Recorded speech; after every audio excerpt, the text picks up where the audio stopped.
lo digo yo, lo dijeron los funcionarios del gobierno que nos siguió, con un nivel de endeudamiento bajo, con el mejor salario en dólares de toda Latinoamérica, con el mejor ingreso previsional y cobertura previsional de toda América Latina, con 5 millones de pibes que recibían las computadoras, con millones de viejos y viejas que pudieron jubilarse porque no le habían hecho aportes, con científicos que volvían al país, con una Argentina que lanzaba satélites al aire.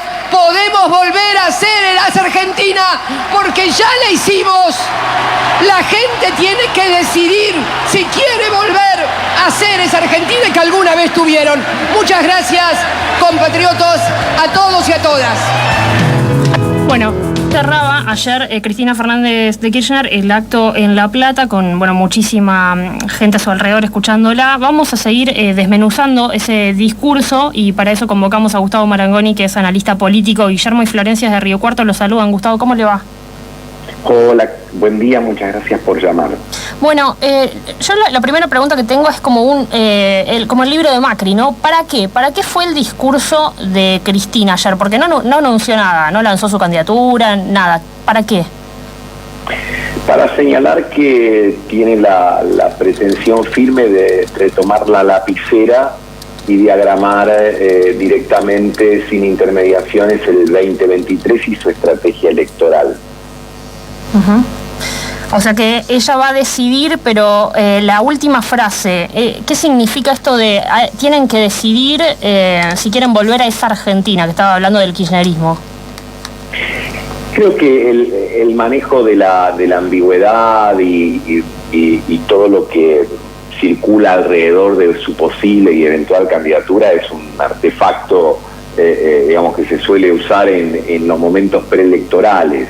De todas maneras, está en una posición compleja. Yo creo que ayer, que ella a su espalda tenía la consigna "la fuerza de la esperanza", lo más adecuado quizás hubiese sido "la fuerza de la nostalgia". Dicho esto sin ninguna sin ningún ánimo de sarcasmo ni nada por el estilo, porque no solo en el mensaje de ayer, sino en todas sus últimas intervenciones, ella señala, y ustedes lo ponían en el audio, los tres gobiernos, el de Néstor Kirchner y los dos de ella, y siempre la referencia es a esos tres gobiernos, y después, en todo caso, aquello que ella considera hizo equivocadamente la administración de Macri, pero del presente no hay, y del futuro tampoco, más allá que el esbozo de títulos. Ella dice que hay una economía bimonetaria y que algo hay que hacer con eso, pero no qué es lo que hay que hacer con eso.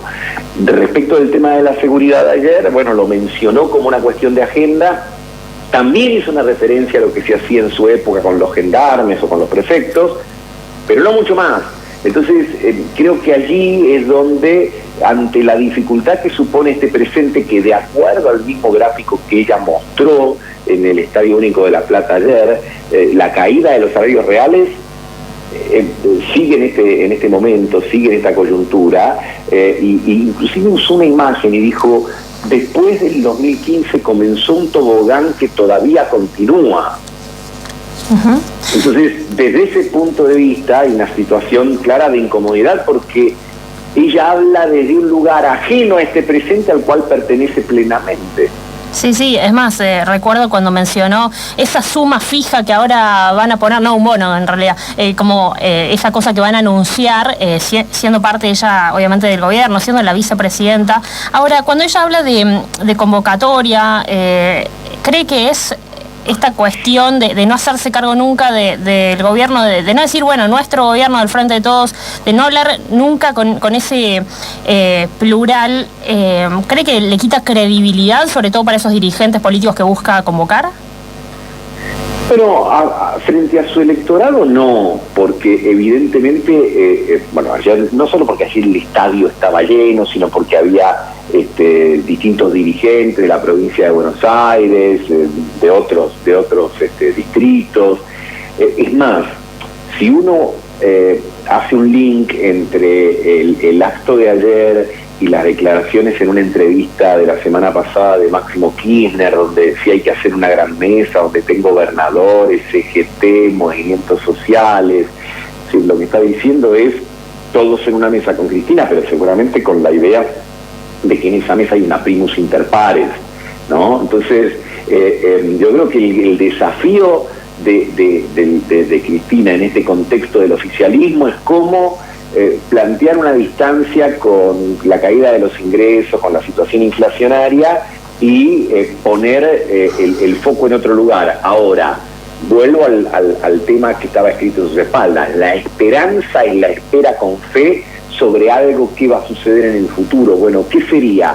Volver al 2015 y en todo caso, una pregunta más material, más concreta, bueno, ¿dónde estarían los dólares en el Banco Central para poder, digamos, sostener una política de ingresos que llevaba a los salarios, como ella permanentemente reitera, en dólares más altos de América Latina de la época 2011-2015? Bueno, y ahí evidentemente no aparecen tanto las cuestiones concretas o específicas. Entonces, el salto que tendrá que dar ella y la estrategia que tendrá que instrumentar es si el salto de incredulidad que ella genera, la suspensión de incredulidad que ella genera en los propios, que dejan de lado las suspicacias y las dudas, la puede lograr en otro sector del electorado que va a precisar que la vote para tener una performance competitiva, ¿no? Sí, ahora qué complejo es todo, porque o sea, en la línea que usted viene mencionando, recuerdo dos frases de ella. Una que argumenta todo esto de cuál es la esperanza, bueno, porque ya lo hicimos, como ya lo hicimos, incluso siendo un contexto sumamente distintos. Ella misma habla de que el contexto geopolítico es muy malo y demás, y ni hablar las condiciones de la Argentina son diferentes. Ahora, por otra parte menciona que a la gente hay que explicarle las cosas de por qué tomamos decisiones que son por condicionamientos, y en definitiva eso no fue lo que hizo Guzmán en toda la gestión, que por la pandemia, por la guerra, bueno, por el FMI, y ella lo boicoteaba. Mira, el tema de los funcionarios que expliquen en todo caso es una parte de la cuestión. Lo que pasa cuando tenés que explicar los resultados que no llegan, digamos, si vos tenés que explicar el gráfico que ella puso ayer, fíjate que ella hablaba tendencialmente y tomó 3 periodos. Dijo, bueno, el periodo del primer peronismo, el del año 74 y el de su mandato. Bueno, fenómeno, pero eso no excluye que estos años concretos es de caída del salario en lo que tiene que ver en su participación en el Producto Bruto, etcétera. Entonces, la pregunta es, bueno, ¿qué hacer con eso? Y no solo qué hacer en materia de explicar por qué, y en todo caso las explicaciones también darían lugar a todo un capítulo, porque ella dice, bueno, no pudimos por la deuda que nos dejaron y que estamos pagando, pero en realidad, merced primero a la reestructuración de Guzmán con los bonos de los acreedores privados y luego a la del Fondo Monetario, la Argentina en estos años no está pagando deuda, y allí tenemos un problema,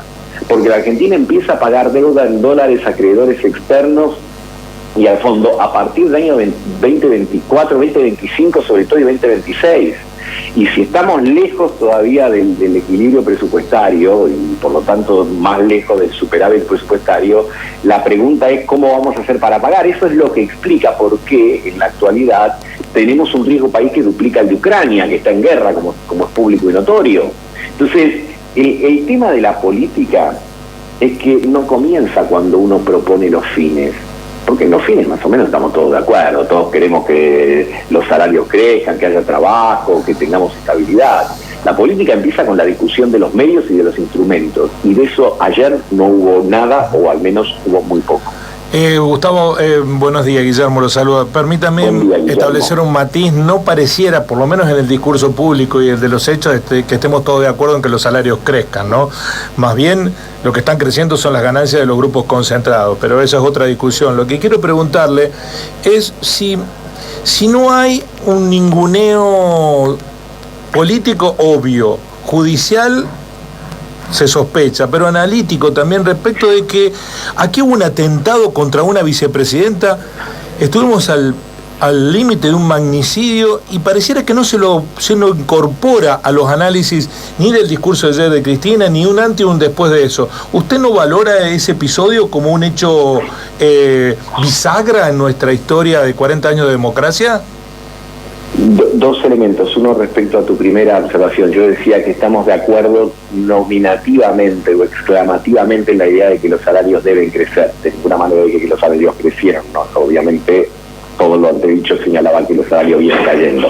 Respecto al tema del atentado contra la vicepresidenta, obviamente que el intento de un magnicidio, de un crimen, por supuesto que es un corte, es un clivaje y es un límite que no teníamos contemplado en la Argentina post-1983 y es de una gravedad absoluta e inusitada. En eso no cabe ninguna duda, y creo que el hecho de que la vicepresidenta recuerde su condición de víctima en ese aspecto no merece ninguna objeción, porque efectivamente fue así, y me parece bárbaro sostener la necesidad de reafirmar el acuerdo de la convivencia pacífica y democrática.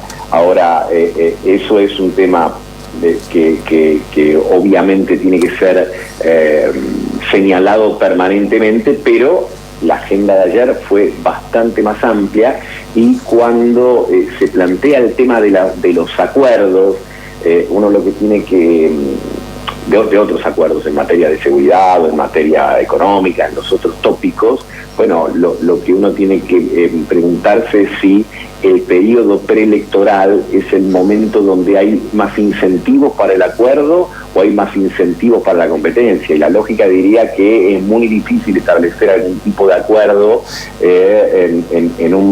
a 10 meses de la elección general, a 8 o 7 meses de la primaria abierta, simultánea y obligatoria. Yo creo que Cristina se ha reservado para sí el lugar del resguardo, digamos, doctrinario del espacio, pero el gran desafío va a ser cómo construir o reconstruir desde los cimientos el frente de todos, teniendo en cuenta los resultados obtenidos en estos 3 años, sobre todo en materia de ingresos, que para un gobierno o administración de origen peronista, kirchnerista, etcétera, es como el objetivo número 1, y allí, en un contexto de inflación del 100%, parece difícil llegar en una performance competitiva en eso, salvo que en los próximos meses haya novedades o giros importantes. Si usted tuviese que arriesgar, ¿Cristina va a ser candidata finalmente? Creo que posibilidades hay, porque vamos por la negativa. Si Cristina probara para el 2023 con otro candidato u otra candidata, la pregunta de muchos, o por lo menos la mía, no quiero poner boca de otros, sería, bueno, pero otra vez lo mismo, digamos, otra vez probar con alguien que eventualmente después, ejerciendo el liderazgo de gestión, pueda tener problemas con el liderazgo político. Entonces, desde ese punto de vista veo como un incentivo a la candidatura de la propia Cristina, pero es muy difícil anticiparle sus decisiones, porque ella maneja muy bien los tiempos y maneja muy bien el efecto sorpresa en la política. Pensemos que en el 2019 nadie esperaba la movida de su candidatura a la vicepresidencia, o poco tiempo antes de eso el libro que había sorprendido, o en el 2017 su candidatura en la senaduría de la provincia de Buenos Aires. Es difícil anticiparla a Cristina, porque ella maneja muy bien algo que tiene que ver con las expectativas, la ambigüedad, como terminó en el acto de la vez pasada en la UOM, en Pilar, que decía, bueno, haré lo que tenga que hacer. Son esas, o ayer cuando dijo en su medida y armoniosamente. Es que sabe guionar muy bien sus campañas, pero me parece que hay un contexto que la obligará a ponderar en los próximos meses. Yo creo que el verano va a ser determinante. Si el verano logra aquietar algunas de los problemas de la agenda económica, o estos se espiralizan, bueno, eso me parece que va a tener mucho que ver en la definición de su candidatura. Gustavo, le agradecemos mucho el tiempo, sobre todo por haber analizado estos mensajes polisémicos que acostumbra la vicepresidenta. Muchas gracias. Gracias a ustedes, que tengan un buen fin de semana. Hasta luego. Ahí estaba Gustavo Marangoni, que es analista político, desmenuzando el discurso